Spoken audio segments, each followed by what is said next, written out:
All right, one last time in the 2025 NTT IndyCar Series, Frontstretch.com coming to you guys from Nashville Superspeedway after the running of the Music City Grand Prix here on this 1.33 mile oval.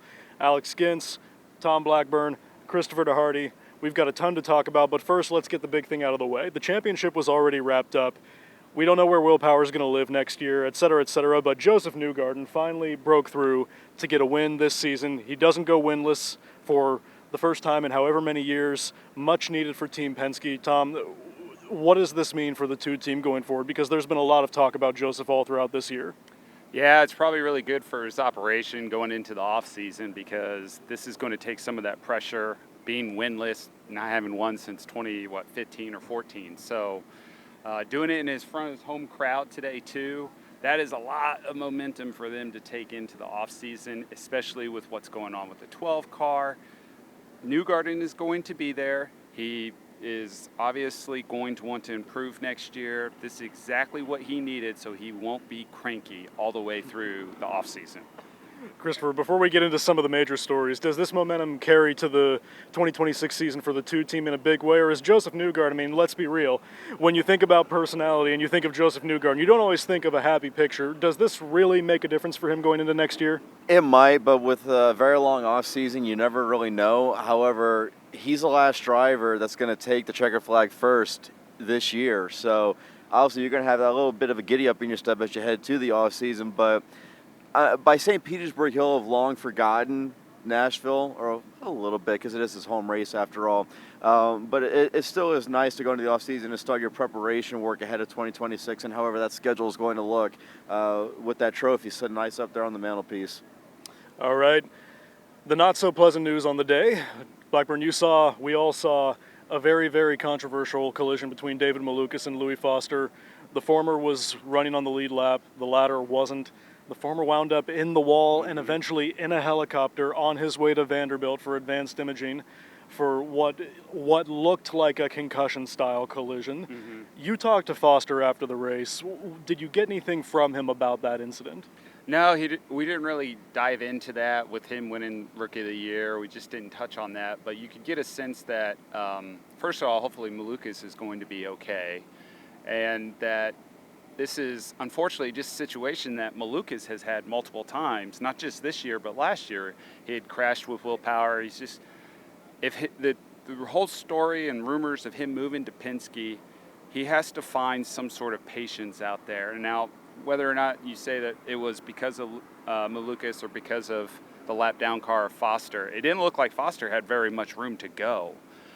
So hopefully he'll be okay, but he'll kind of take a look at what's going on and just return next year and be patient as he's doing really well in these ovals. He just has to, take his time with it. Christopher, this is never a situation that you ever want to see at a racetrack at all. It's never pleasant when it's quiet at a motor speedway. But for one thing we can all take solace in is that the IndyCar safety team and the medical crew are the absolute best in the business.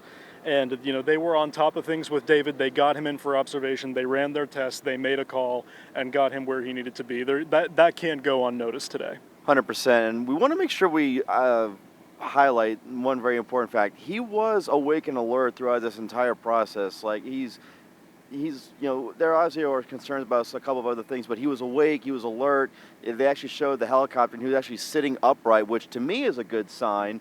So he's okay. They want to make sure that, he didn't, get hurt too badly. Maybe not physically, but, they want to make sure that his head is okay. When he backed into the wall, that's one of the worst impacts you can get in an Indy car is to back into the safer barrier. In fact, the safer barrier needed a few laps to get repaired under the yellow flag there.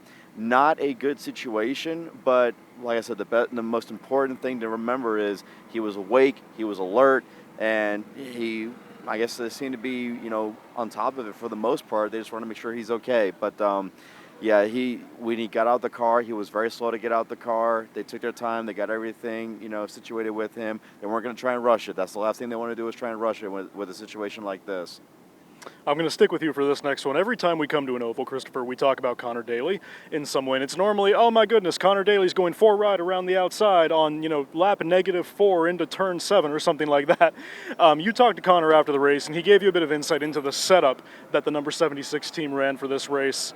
I've got my thoughts on this track, but in the meantime, what did you learn from Connor about how they approach this? So we're going to back up in time a little bit here. So I actually spoke to Connor after yesterday's final practice, talked to him a little bit, asked him about the car, and he just, the only way I can describe his expression was he was exasperated, because he straight up said, I'm not going to tell you exactly what he said. It wasn't really it wasn't like a public thing, but it was more like, he looked like the team that was lost almost. But the good news is, they took the time. They did a lot of. They said in the video they changed everything but the color on the car last night, and it worked. And Connor said that it was in the first stint of the race, they knew that they had a good car that they were going to use to move to the front. And in fact, I know we haven't mentioned it yet, but I'll go ahead and do a slight little teaser on it. Christian Rasmussen had an accident on the first lap of the race. If you look at the footage, Connor Daly's going 4 wide around the outside in turn number 1, around Rasmussen, around a couple of other cars. He was up 4 or 5 positions on the first lap of the race. He said after the race was over, they changed everything but the paint color, wrap. They don't really paint them that many times anymore, but I digress. They changed a lot on the car, and they made the right changes. Connor's car worked well. And he was on the alternate compound tires at the end of the race. He said maybe we should have been on the primaries, but hey, he 5th place finish. It worked well for him, and it worked well for Uncos Hollinger Racing. That's going to be my story after the race. You can read it on Frontstretch.com. And I think it was good for him, good for the team. And sidebar here a little bit, made my pre-season prediction of him getting at least a 1 top 5 finish come true on another podcast I recorded. So. Good job by the team all the way around. They made all the right moves when they needed to. All right, let's wrap it up because we are running out of daylight back here. Blackburn, I talked to Nolan Siegel after the race, and the word he described the track with plenty of inflection and emphasis, was greasy. And we saw a lot of cars have trouble running 6 inches high in the corner or whatever. This was a really good race considering that the track was not cooperative and the racing product was very back and forth. Yeah, I talked to Kevin Simpson and asked about the tires, and there's definitely a difference in that compound that ended up impacting the racing. And so there wasn't necessarily 2 grooves through the whole time, but there was when they swept after either yellows and such. So even the beginning of the race, it felt like an old school IRL race from like the 2000s, with Palou and Pato O'Ward being side by side for the majority of 17 laps or so. So I think this is just a continuation of their oval product continues to, especially on bank tracks, is going to be good. Short ovals are good. They just got to find a way to get more of these on the schedule, because that right there, that was a good race. That was something to walk away from and go, I was entertained. Closing thoughts? We got to give a little shout out to Miles Rowe, getting his 2nd Indy Next win of the season, last race of the year, 2nd oval win of the season. He won the race in Iowa earlier this year. Great job by him to win. He started 9th. Hey, not bad from him at all. Just real quick, going to go through the top 10 here. Josef Newgarden, Alex Palou, Scott McLaughlin, Kevin Simpson. They had a great battle for 3rd place near the end. Connor Daly, Kyle Kirkwood, Marcus Armstrong, Santino Ferrucci, Kyle Milot, and Alexander Rossi finished 10th.